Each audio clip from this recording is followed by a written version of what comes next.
Welcome to Disc Jockey News TV. I'm your host, DJ Mad Mike, where I interview recording artists, comedians, actors, and fellow DJs, anyone that's making a difference in the entertainment community. Please click the little bell for notifications, hit the subscribe and like button to see when we got new interviews coming up each and every month. Stay tuned. On to the next interview. Good morning. Good morning. My name is Mike. I'm with what's called Disc Jockey News TV. So we primarily, was the disc jockey community, but we're the guys that are out playing your music all over the world. So it's a great chance. We appreciate it. Yeah, great chance to talk to you guys, learn about your band, your history, your new music, and get it out to everyone in the DJ and music community so they can play your stuff, man. Sounds great. Thanks. Awesome. So welcome to Disc Jockey News TV. And here we go. I'm joined by Aaron, Ryan, and Nathan today from the band Brothers. And you guys, you still from Toronto? We're still from actually Hamilton, near Toronto. Yeah. Hamilton, near Toronto. I've been to Toronto. Yeah. Beautiful city. Yeah, it's a great city. So you guys grew up on a Christmas tree farm? We did. Yeah, our family ran a tree farm for a long time. That was like our summer job, pruning and making money to buy instruments. And we love trees now. I love trees. Is Christmas still a big holiday in your family? Yeah, we like Christmas, sure, yeah. And horrible memories about the trees, though. I don't know if we all love the trees that much anymore. We always had a free Christmas tree, so that's good. That's a plus. What is your worst memory of trees? Worst of bees. Worst experience with the trees.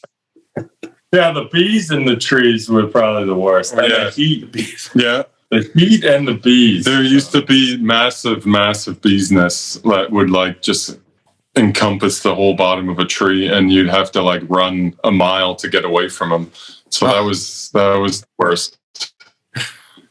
We're probably scarred for life with bees. We don't. But yeah, it was tough. I remember it took 2 full summers of wages to make enough to buy one of the keyboards we have, and it was it just was painful in general. I'm sure it was not easy. Yeah, it stung to make that purchase, right? Yeah. Okay, you're the only one who got that joke. Sorry. It's a dad joke. No? I know it's a dad joke. I have 4 kids and a grandson. That's all I have left in my life. It's dad jokes. Then it's legitimate for you. Yeah, that's good. So you guys started out collectively taking piano lessons at the age of 5, all 3 of you? Well, 2 years apart. Yeah. Our parents. My mom started out with piano. Mom used to. Our mom used to do piano to try to motivate us to do it, and we all started when we were 5 in Royal Conservatory and did that for, at least 10 to 15 years. And it kind of helped develop our love for music. And we would write songs on our own each year on the piano. It was one of the exercises that our parents made us do with the teacher. And so it really did get us involved with music from an early age, for sure. When did you start branching out and playing different instruments? I bought my first guitar when I was 12 and started playing, learning and teaching myself how to play guitar by ear, just with the piano background that we had. And then we got a keyboard and then we bought a drum set. I was 13 when we got the drum set, and no one knew how to play it. So I could do the first drum roll, and I got the job. So Nate got the job. Right. That was going to be my next question is, how did you decide who was going to play which instrument in the band? Well, originally Ryan really loved drums, and he made drums out of cardboard when we were kids and stuff. But we got the drum set, and he just didn't Yeah, first practice, I literally sat on him, and all the hype over the years of dreaming about the real drum set, I literally disappeared within one practice. It was the strangest thing. And then I love my cardboard drums more, and just anticipate the real set. And then, I had it. And then, literally the next day, Nate sat on the kit, and he could do a drum roll, and we were happy with that. And I was happy to be on the keyboard. So it was really strange, but just kind of fell into it. Yeah. How old were you when you had your first, gig playing out as a band? I mean, officially, we were young. We were too young to play in clubs. We rented out different, a little hall, like a community center or anything like that. So we could play for friends and it's family. Nate was 13, 14. Yeah. We couldn't play any proper places. So we kind of put on our own shows. Yeah. Did outside stuff, but some inside. But that was for a good few years we were doing that. So when you actually started playing out in nightclubs and bars and other places, did you stick with the Toronto music scene, or did you kind of move around the area? We started locally in Toronto and the surrounding area, and then we started booking shows in the US and trying to figure out how to get there. Yeah, and right. We would just rent a van and start driving, and we would book our own shows, and we would play across the country until slowly you get people see you, or you play.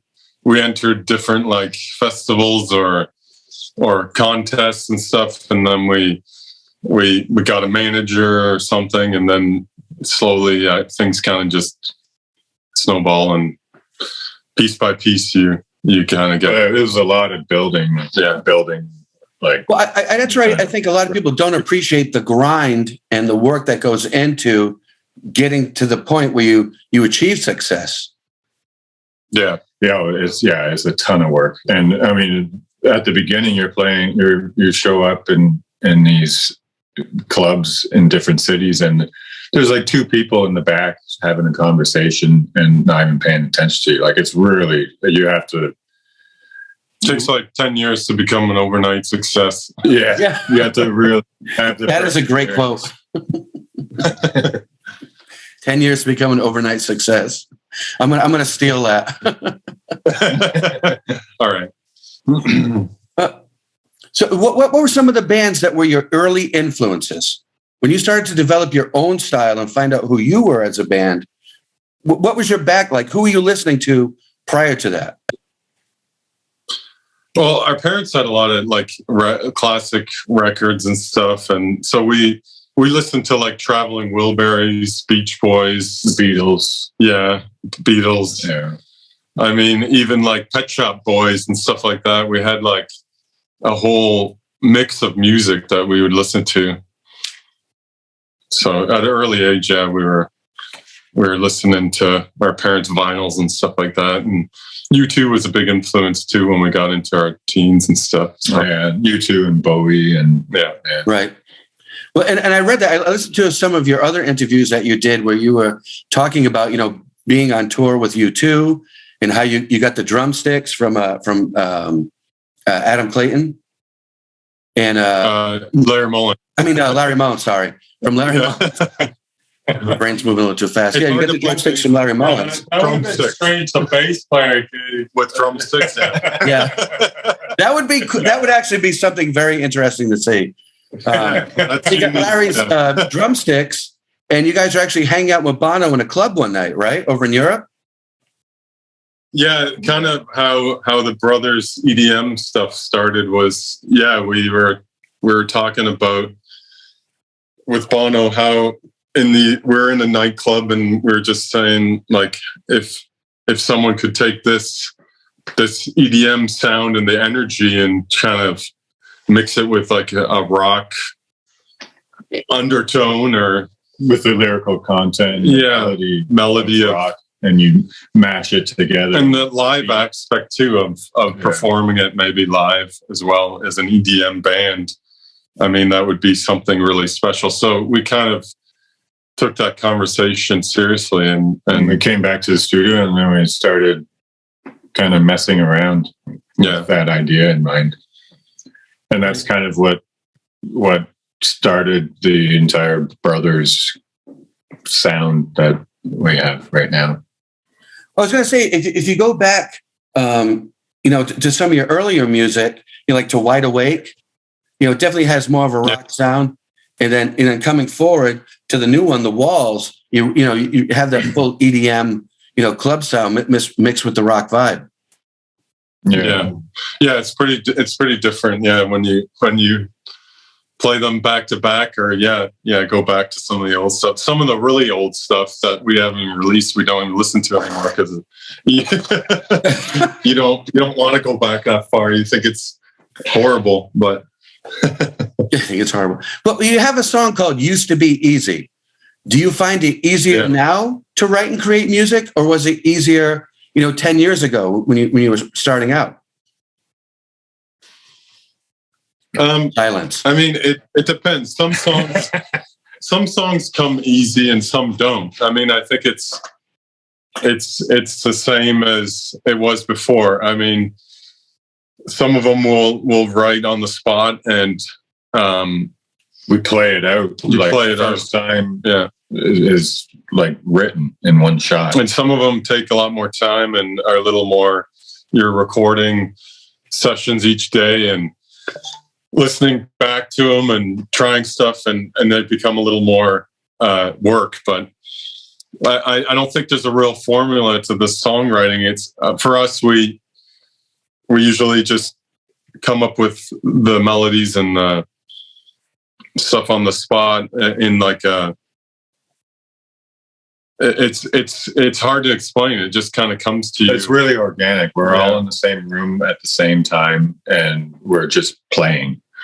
And I mean, maybe it's a definite advantage that we're brothers and we're on the same wavelength, so we can kind of feed off of each other, and we know where each other is kind of going to go, and then we just develop a song sometimes very quickly because we have that connection. I think if you talk to any songwriter, they don't really know where it comes from. It's like this weird gift you just get given, and you just play it out. Sometimes it's just a really unexplainable thing. Right. Well, I was very interested in your process. Do you tend to come up with melodies first, lyrics later, or lyrics first, melodies? What's kind of your process? Yeah, no, we do melodies first for sure, and usually it's a lot of mumbling and just a bunch of made up words and words that don't make sense together. And then you just work it through that way. But words are always kind of second. Sometimes they come at the same time, but it's mainly melodies though that are. Who does most of the lyrical writing? Who composes most of the lyrics? Is it kind of equal, or is someone just kind of one of you guys a little bit better at the lyric end of it? No, Aaron's the poet, so I mean he comes up with most of them. And then Ryan and Nate edit them. And change half of them. But sometimes like we'll sing something and you get the lyric while we came up with the melody. Like I might sing something and hear something, or I might hear what I think Aaron's saying, but he's not actually saying it. Yeah. And we'll write it down, or he'll hear me saying something that I'm not actually saying in the melody. But sometimes you get certain key phrases like that, or phrases that make the song.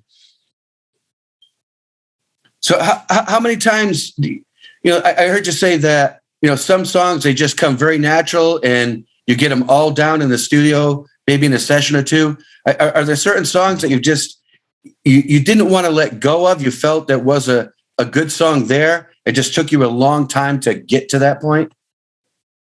For sure.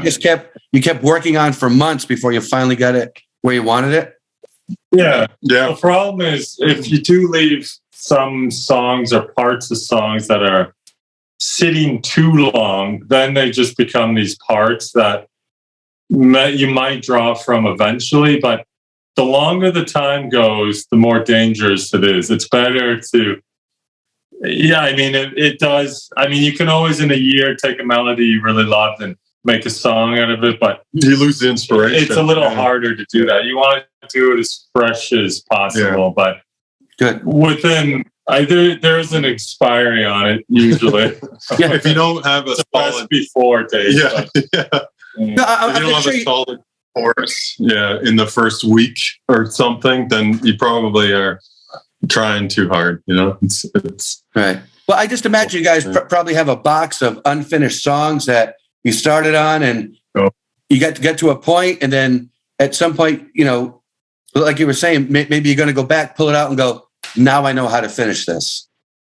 Yeah, we have hard drives full of parts and pieces, and like we record every time we're writing. We have just a recorder Ryan will hit as we're just fooling around with anything, and so there's pieces of parts, and you hear, if you go back to the tapes, you can hear tapes. I sound like I'm an old person. It's not a tape, it's on a hard drive, but if you go back to them and listen, you can hear songs being created and stuff. It's really kind of cool when you hear, right, when you hear you know what the final song is, and you hear how we've created it. It's pretty neat to listen back to it sometimes too.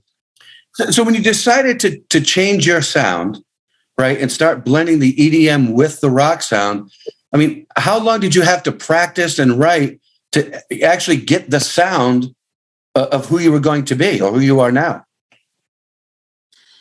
It didn't take actually too long because we're still on the same instruments. We just kind of modified the drum situation, Nate's drum situation, so he doesn't have a full kit anymore. Although he still has it, and we do like rock pretty hard sometimes when we want to. But for the EDM stuff, Nate has like the kick drum and then a mount, and then he has the electronic drum pad mounted to the kick drum. So he kind of has that.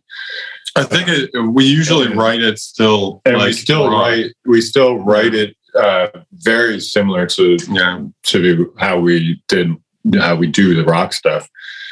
So it actually didn't take that long. We just kind of added a heavier beat behind our originals. I think what probably took longer is because a lot of the EDM stuff you can do in production, and we get the tracks down, but you produce a lot of the EDM stuff on the computer and some of the sounds through playing overdubs and stuff in the studio. It's more the time takes transferring it live and actually playing it live that takes a little more time, probably, when we're getting ready for a tour or whatever, and we have to make it sound like the record. So because our big thing is that we want to play the EDM stuff 100% live. So right, it's really tricky to try to mimic the sound that we get in the studio. So we can play it live.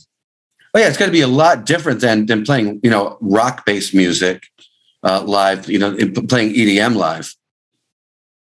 Yeah. For me, the adjustment on the drums was especially difficult because I stand up for the EDM stuff to play the drums. Right. So my left leg has had a cramp for like the first week because I'm using it to hold myself up while I'm doing kick drum and standing doing the electronic stuff. So yeah, it takes a bit to. Well, now you know how me and Aaron's been standing for years. And it's just a little baby. He finally gets to stand and realizes what we've been through. Now you know how it feels. Yeah. So what were some of they're not really physically working though. Who are some of your EDM influences in developing your sound? I know you went back, you know, for the Beatles and Bowie and other bands earlier were your influences. Who are some of your influences now? I mean, there's a lot of great stuff out there. Daft Punk has always been a really interesting mix between the two worlds. But yeah, I mean, they're like a big one for us. Pet Shop Boys has that EDM sound, kind of that electronic stuff that we've always really liked. It's not as heavy EDM, but no. They're great songs. But I mean, there's a ton of great music. There's always like a couple pretty good songs that come out every year that stand out from some of the others in the clubs. I mean. So who would you guys most like to tour with now? Yeah, I mean, I've seen your list. You tour with Stone Temple Pilots and Bono and all these other amazing bands. When you guys go on tour, who could you see yourself, touring across the world with these days? I mean, it'd be cool to do something with Deadmau5 or some of those EDM greats that really electrify the crowd when you're in those rooms with them. I mean, yeah, there's some great people like that would be great. I mean, it's hard to make a wish list like that. I mean, that's hey, a big list. Put it out to the universe, and hopefully the universe will send it back. Right? Yeah. Yeah, I know for sure. So you never know. Deadmau5 could be watching this interview. Hopefully that would be cool, and they see it and they go, "I'm going to call those guys." Yeah. Right? Well, he lives like 10 minutes from us. So. Yeah. Oh. You guys should just bring him a pizza and a 6-pack and say, "Hey, we should go on tour." Yeah, I know. We just don't know him yet, so he just think it's creepy. So looking towards the future of music, I mean, you can see the music charts are all over the place. A lot of people would say that, rock and roll is technically dead. It's hip hop, it's rap, it's everything. And then, you have EDM, industrial techno on that edge of the spectrum too.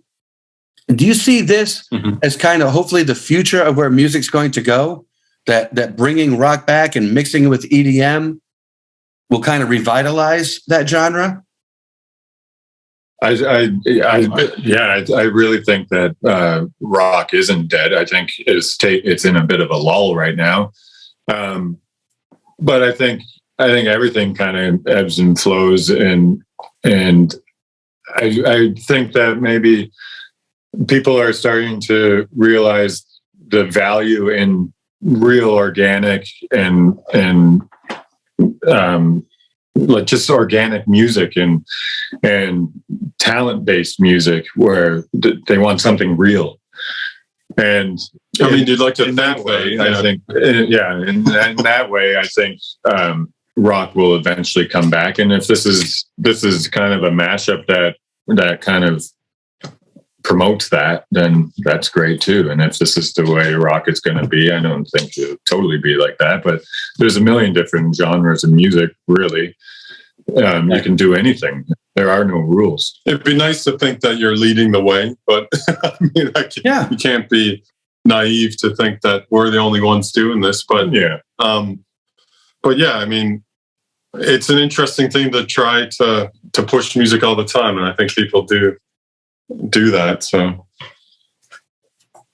yeah, it's just once again, I've been a professional DJ for over 25 years. Thousands of events and private events, and that's the community I'm in. So this is what we do every week. We go through all the music charts, and what we look for are songs and music that will inspire, that will move the crowd. Just like when you're at a concert. And the last decade or so, it's been this repetition of auto-tune and mumble rap and other things that there hasn't been a whole lot of music like what you're doing, where you can play it and it just makes you feel good and want to jam. Every couple of months you get one of what we call a banger. A good tune that you just know you can play and it's going to be around forever and people are going to rock out and love it. So I mean, that's what you guys are trying to do, right? Trying to create music like that. Yeah, I mean, when we're in the club and we're playing it live and stuff, you realize, like it really does get you moving, even if you just can't help it, right? Like it's really fun to take on tour and play that stuff. I mean, it's been really, really fun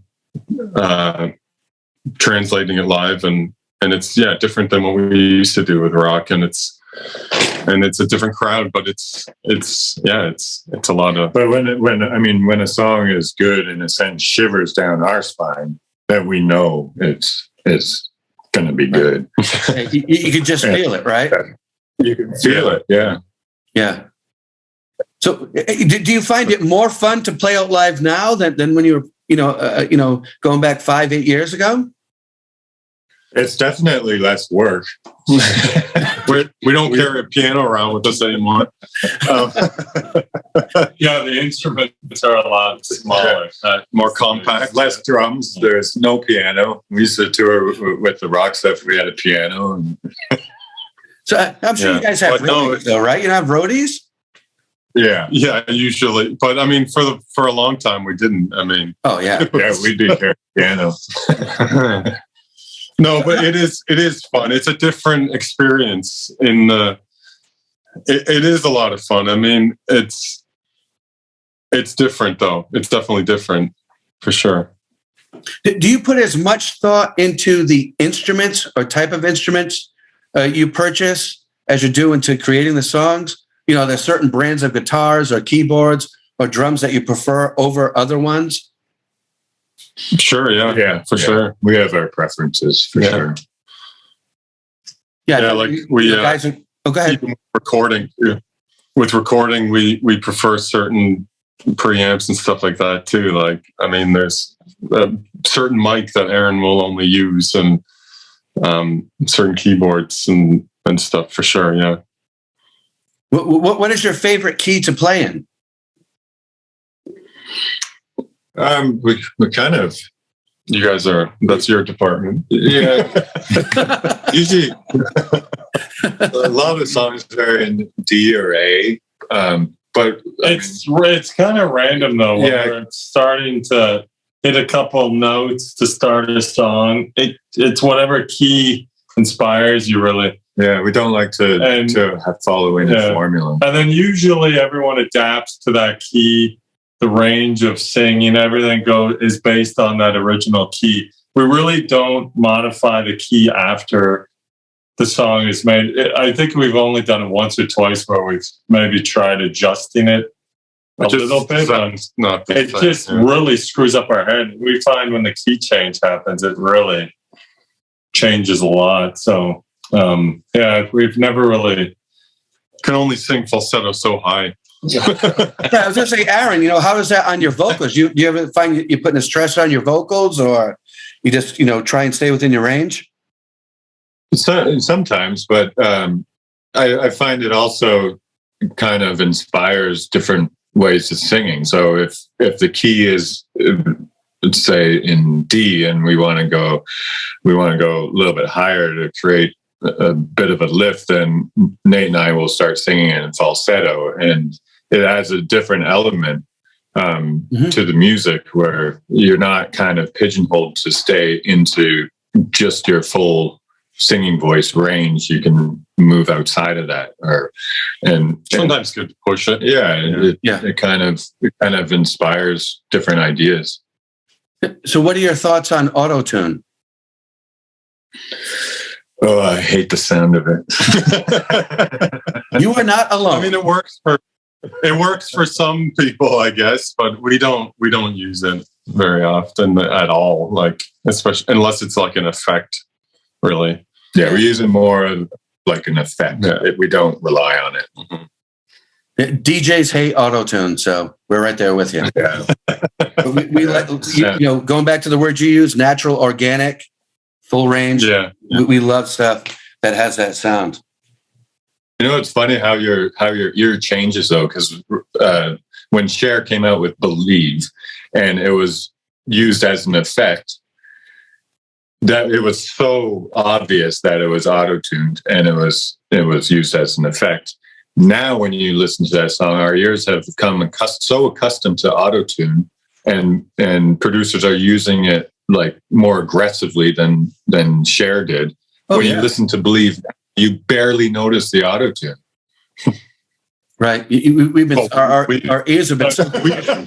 We do, but it doesn't seem as much of Mike. Yes. Yeah, but it doesn't seem as much as a punch in the face. Or I have another idea.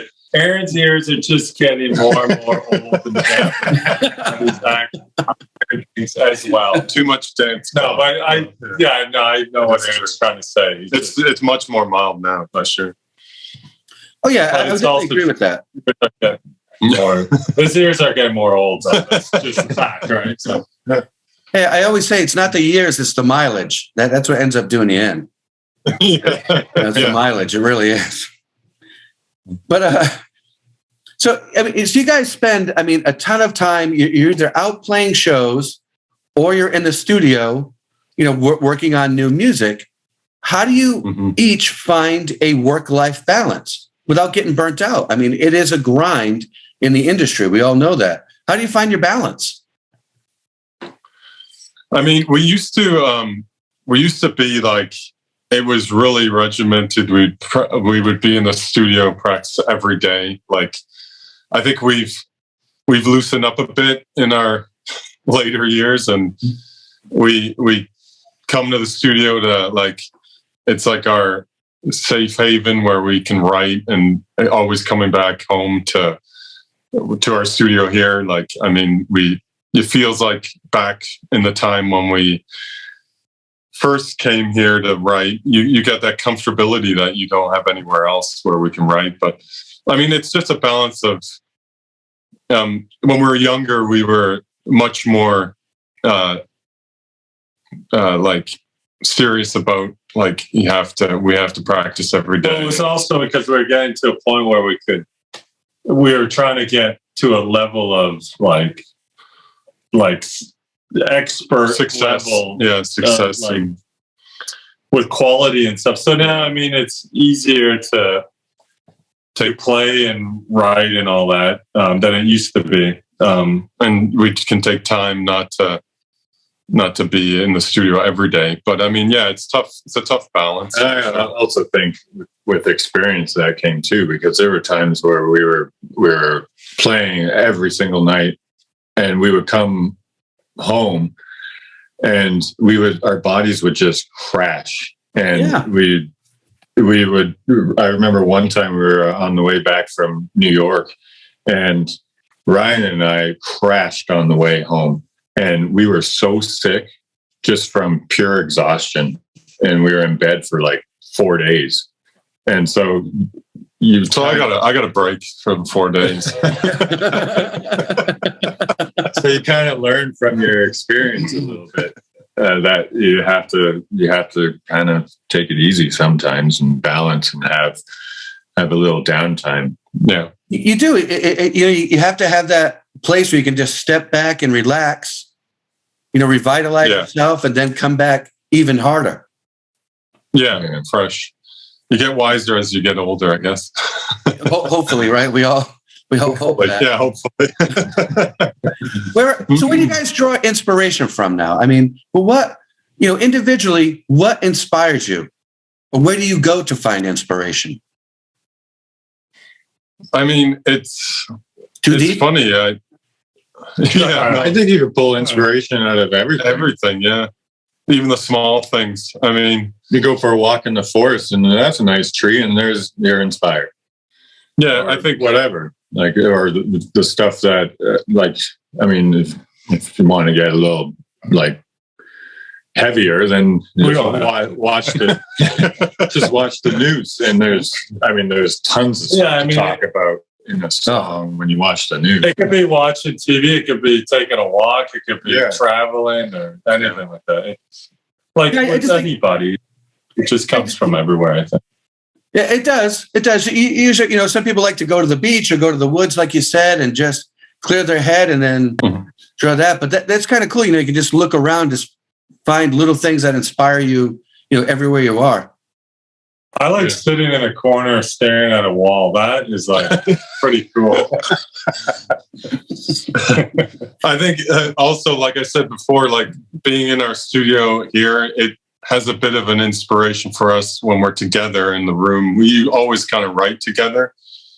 So when we're together in the room and you're just present and you're just open to seeing what happens that day when you're working on something or just playing around. I mean, that it just kind of being in this room inspires us too.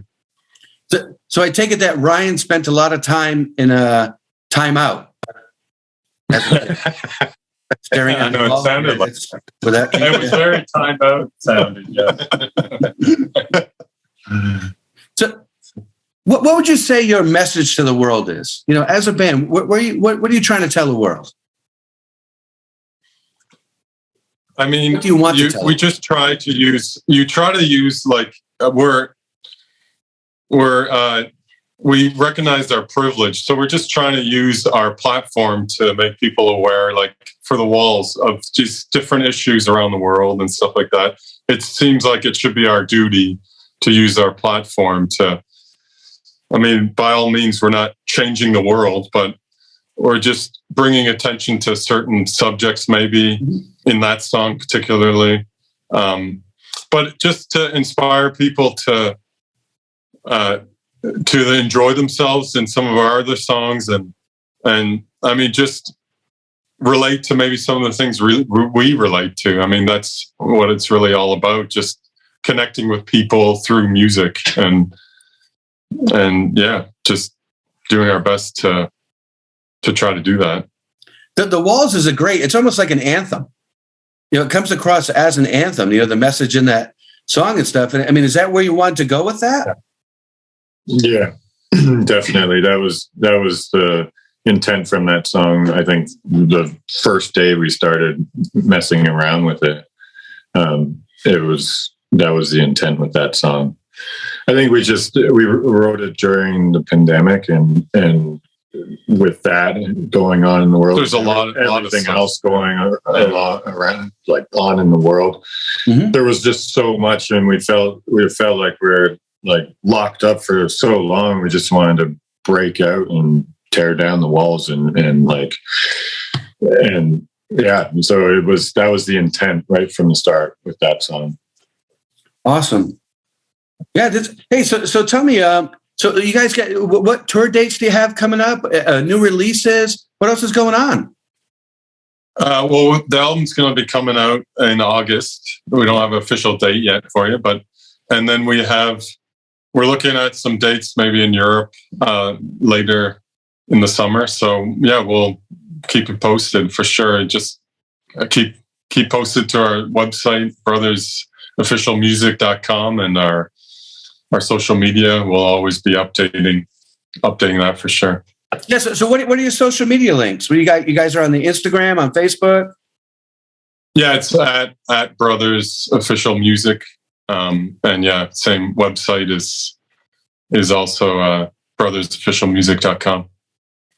Awesome. So hopefully you guys will be doing some tour dates in America, right? Maybe East Coast?